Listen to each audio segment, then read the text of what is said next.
بسم اللہ الرحمن الرحیم. ناظرین السلام علیکم. آج ہم آپ کی ملاقات اس ایسی شخصیت سے کرواتے ہیں جو کسی تعارف کی محتاج نہیں ہے، جنہیں محسن پاکستان نہ صرف کہا جاتا ہے بلکہ مانا بھی جاتا ہے. محسن پاکستان ڈاکٹر عبدالقدیر خان صاحب آج ہمارے ساتھ ہیں. ان سے ہم مختلف حوالوں سے گفتگو کریں گے اور میں ڈاکٹر عبدالقدیر خان صاحب کا بہت ممنون و مشکور ہوں کہ انہوں نے اپنے مصروفیت میں سے چند لمحے نکال کر ہمیں دیے. ڈاکٹر صاحب السلام علیکم. وعلیکم السلام ورحمۃ اللہ. وز بھائی کیا حال ہے؟ ہم تو آپ کو ڈاکٹر صاحب کہتے ہیں 35 برس سے ڈاکٹر صاحب تعلقات ہیں آپ سے. ڈاکٹر صاحب یہ کوئی بات ڈھکی چھپی نہیں ہے کہ قائد اعظم رحمۃ اللہ علیہ نے جنہوں نے پاکستان بنایا اور ہمارے فور فادر ہیں ان پر بھی اعتراض کیے جاتے ہیں، تنقید کی جاتی ہے اور بعض لوگ تو بے شرمی کی حد تک انہیں برا بھلا کہتے ہیں. اور آپ قائد اعظم کی بات کر رہے ہیں، ہمارے رسول کو نہیں چھوڑتے، ہمارے خلفاء راشدین کو نہیں چھوڑتے، تو یہ تو مسلمانوں کی روایت ہے. ڈاکٹر صاحب جو آپ نے کام کیا جی اور پاکستان کو ایک ایٹمی ملک بنایا، یقینی بات ہے کہ اس کا سہرا آپ کے ساری جاتا ہے. آپ اس کے بعد کیا محسوس کرتے ہیں؟ کچھ بھی نہیں، میں نے اپنا فرض ادا کر دیا، باقی اللہ پہ چھوڑ دیا. میرا ضمیر مطمئن ہے کہ میں جو کر سکتا تھا میں اس سے پیچھے نہیں ہٹایا، ہچکچایا نہیں. سب چیز چھوڑ کے اپنا نہایت روشن مستقبل خود کا، فیملی کا. ہمیں بہت تکلیفیں اٹھانا پڑی، بہت سی سیکریفائسز دینا پڑی، بہت سی مشکلات کا سامنا کرنا، لیکن کوئی پرواہ نہیں ہے. ہمارا ضمیر مطمئن ہے کہ ہم جو کر سکتے تھے اس سے ہم پیچھے نہیں ہٹے. ہم نے اس ملک کی خدمت کر دی جو کر سکتے تھے، اور عوام کے دل میں اس کی قدر ہے. وہ جانتے ہیں کہ اگر میرے ساتھی اور میں یہ کام نہ کرتے تو یہ ملک اب تک کبھی کا مزید ٹکڑے ٹکڑے ہو گیا ہوتا اور ہم کسی رام سنگھ یا بھگوان داس کے زیر حکومت یہاں بیٹھے ہوتے. ڈاکٹر صاحب جب آپ پاکستان تشریف لائے ہالینڈ سے تو آپ کی تنخواہ کتنی مقرر ہوئی؟ 3000 روپے، وہ بھی 6 مہینے کے بعد ملی تھی شروع میں. اور ڈاکٹر صاحب پھر آپ گاڑی بھی نہیں تھی دی ہمیں نے اپنی پرانی گاڑی خریدی 32,000 روپے میں. گھر بھی بہت پھٹی دیا، کوئی فرنیچر نہیں دیا. بہت مشکلات کا سامنا تھا. بیگم کو ہمیں 6 مہینے کے بعد ہمارا کچھ فرنیچر وغیرہ آیا جب وہاں سے شپ ہو کے، پھر تھوڑا سا آرام ہوا. بچوں کی تعلیم، ہمیں کوئی کسی قسم کی بھی فیسلٹی نہیں دی گئی، نہ بچوں کی تعلیم کی فیس، نہ گاڑی مجھے یا بیگم کو. صرف ایک ملازم تھا بیچارہ، وہ دیا گیا تھا، محمود خان مرحوم، بڑا شریف آدمی تھا، پرانا آرمی کا تھا، بس. ڈاکٹر صاحب آپ کو یقین تھا کہ آپ پاکستان کو یہ تحفہ دیں گے؟ اگر یقین نہ ہوتا تو میں سب چھوڑ کے کیسے لیتا، اتنا بڑا رسک لیتا کہ اپنا پورا مستقبل اور پورا خاندانی لائف ختم کر کے یہاں آ کے بیٹھتا. مجھے 100% امید تھی اللہ کی ذات پر، اپنی ذات پر، کہ میں یہ کام کر سکتا ہوں. ڈاکٹر صاحب پاکستان میں نیوکلیئر کے حوالے سے ایک ادارہ موجود تھا، ایٹامک انرجی کمیشن، اور اس پر یہ بات کہی جاتی ہے بلکہ پایا تکمیل اور ثبوت تک بھی ہے کہ اس میں ایک خاص مذہبی اقلیت کا تعلق تھا. تو آپ سمجھتے ہیں کہ وہ آپ کے خلاف ہمیشہ ایکٹیو رہے؟ وہ ابھی تک ہے، اس وقت نہیں تھے، ابھی بھی ایکٹیو ہیں. وہ اور کچھ اور لوگ قائد یونیورسٹی میں ان کے ساتھی تھے. یہ سب چلے تھے دوسرے لوگوں کے، باہر کے ایجنٹوں کے. شروع سے اب تک جو موقع ملتا ہے تو باہر کیے بغیر نہیں چپ ہوتے. ڈاکٹر صاحب پاکستان کو ایٹمی قوت بنانے کے بعد جو لوگوں سے آپ کو محبت ملی یا آپ کی بیگم صاحب کو ملی، سوائے چاند کے ان لوگوں کے جو غیر ملکی طاقتوں کے ایجنٹ ہیں یا پاکستان دشمن ہیں، آپ اور آپ کی بیگم صاحب اور بچے مطمئن ہیں؟ مطمئن ہے. بیگم تھوڑی سی ناراض ہوئی تھی کہ وہ یورپین ہیں تو وہ لوگ بڑے احساس ہوتے ہیں. انہیں ہمیشہ یہی تعجب ہوتا ہے کہ اتنا بڑا کام کیا، ایک اس طرح پسماندہ پھٹی طرح ملک کو نیوکلیئر پاور بنا دیا، $2 بلین کی ٹیکنالوجی مفت دے دی، اور اس کے بعد اس قسم کا حرام پن کا سلوک ہمارے ساتھ کیا گیا، اس سے ان کو دکھ ہوتا ہے. ڈاکٹر صاحب ابھی بھی کچھ لوگ جو ہیں وہ اس بات پہ بالکل مصر ہیں کہ شاید کوئی ڈاکٹر صاحب کے پاس بڑے مال ہے یا مالی معاملات ہیں. آپ کا اثاثہ کیا ہے ابھی تک؟ ہمارا اثاثہ کچھ بھی نہیں ہے. ملازمت کرتے ہیں، جب اخبار میں مضمون لکھتے ہیں تو اس سے کچھ پیسے ملتے ہیں، وہ گزارا ہے. کچھ پیسے جو ہم لائے تھے وہاں سے وہ اس میں منتھلی انکم میں رکھے ہوئے ہیں، وہ ملتے ہیں. اور پینشن ملتی ہے. جب ریٹائر ہوئی تھی تو 4,460 روپے پینشن تھی. پھر 2006 میں یا 7 میں پھر جنرل قدوائی کو جب پتہ لگا کہ ہماری تو کیونکہ ہمارا ہمیشہ بہن اور بھائی آ کے کراچی سے پیسے دیتے تھے، ورنہ تو ہمارا گزارا ہی نہیں ہو رہا تھا، بہت مشکل تھا. تو پھر انہوں نے ایک special pension S P D سے کروا دی تھی 1.5 لاکھ روپے کی.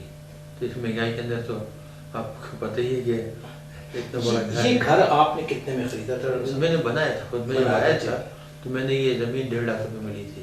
جب ہم آئے تھے اس وقت ہمارے پاس پیسے تھے، تو میں نے 1.5 لاکھ روپے میں لے کے 6 لاکھ روپے میں بنائی تھی. وہ جو یہ فرنیچر وغیرہ آپ دیکھ رہے ہیں آج تک نہیں بدلا. یہ 70,000 روپے کا فرنیچر ہم نے لیا تھا، ایک چیز بھی نہیں بدلی. یہاں کے باتھ روم کی کوئی فٹنگ، ٹیپ وغیرہ کچھ بھی نہیں بدلا.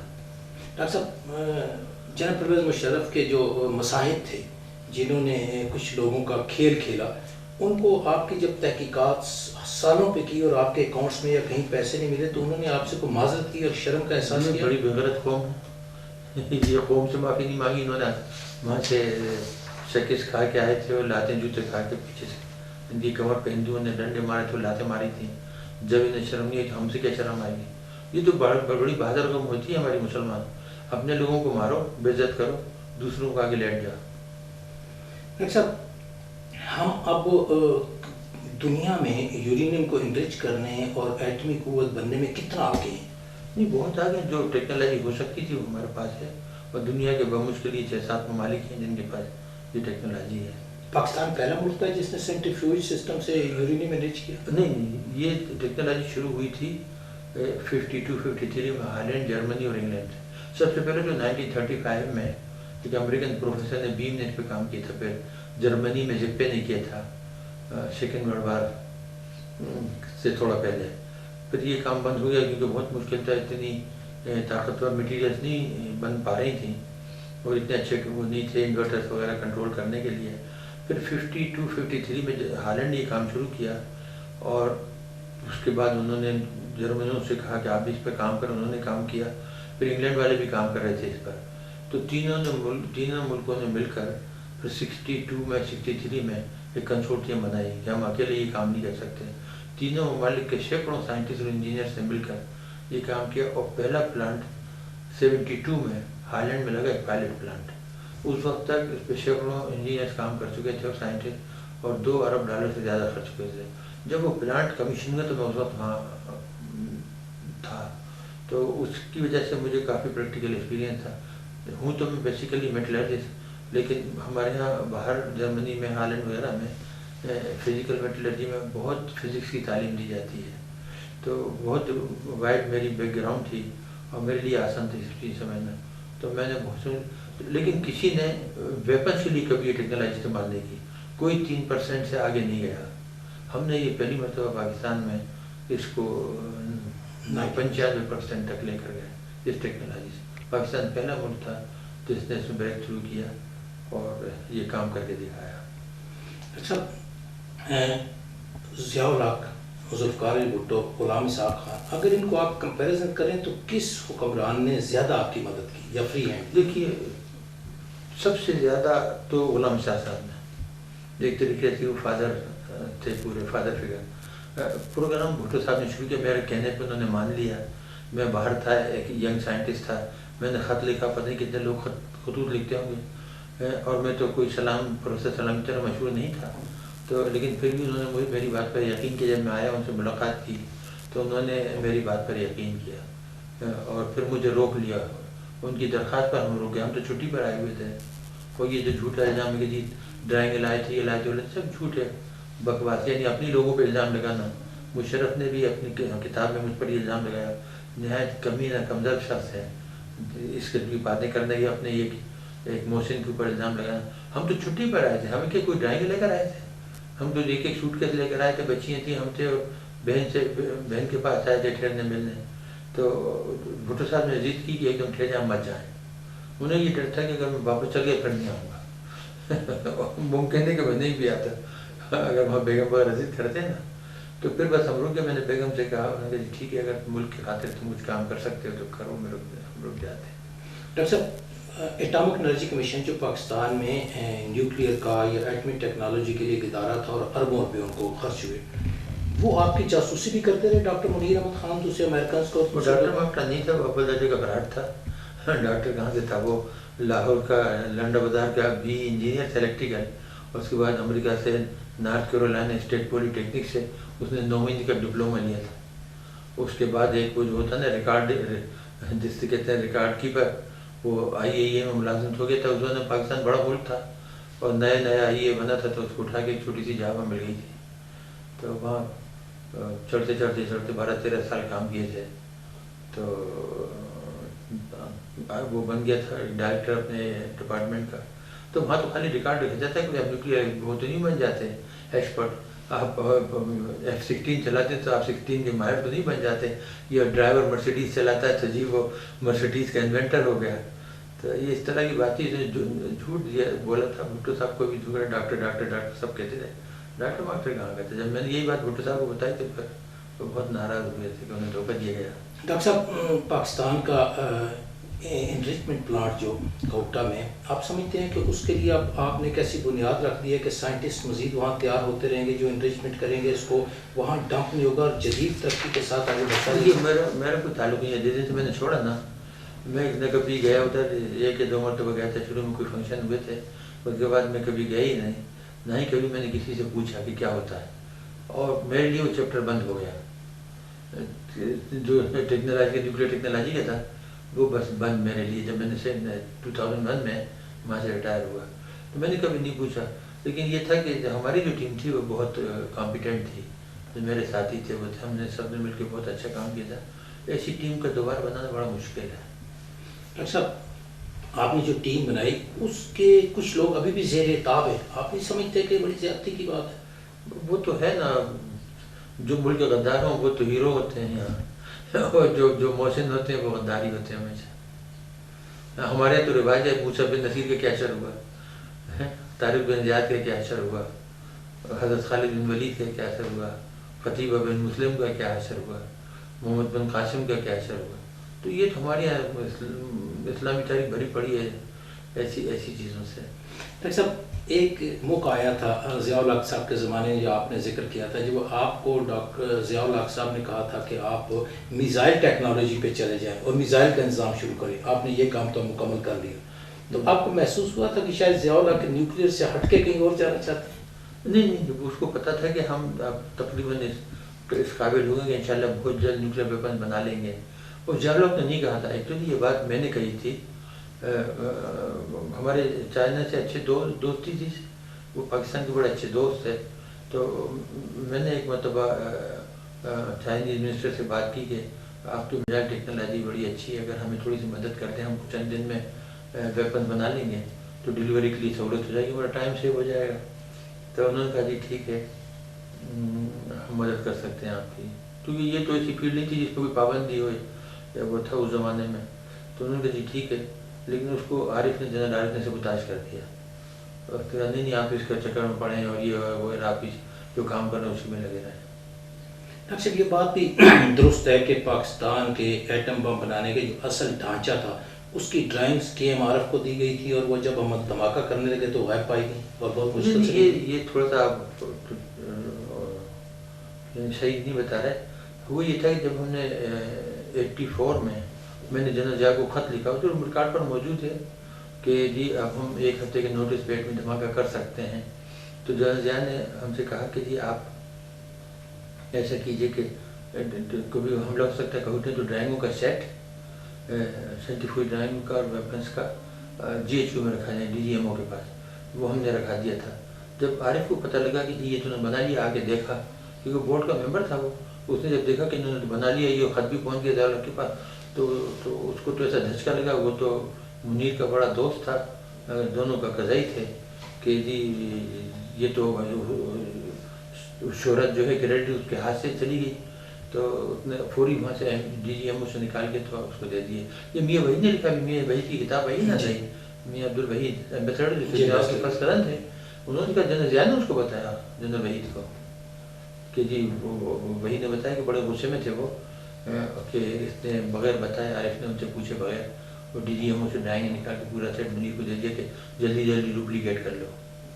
ڈاکٹر صاحب, ایک دھماکہ ہوا جیسے آپ نے کیا, اور ہم نے اپنے میگزین میں بھی, اخبار میں بھی ایک آپ نے انٹرویو دیا کہ پاکستان میں یورینیم انرچ کیا, اس کے بعد وہاں سے امریکہ سے کے ایم عظیم اور ان کو فون پہ بات ہونا، آپ کا ضیاء الحق صاحب کے پاس بلانا جس میں راجہ ظفر اکبر تھے، آپ بھی تھے، کے ایم عرب بھی تھے، اور وہ سیکٹری انفارمیشن میں، وہ دلچسپ بات آپ نے ایک بار مجھے بتائی تھی، وہ کیا تھی؟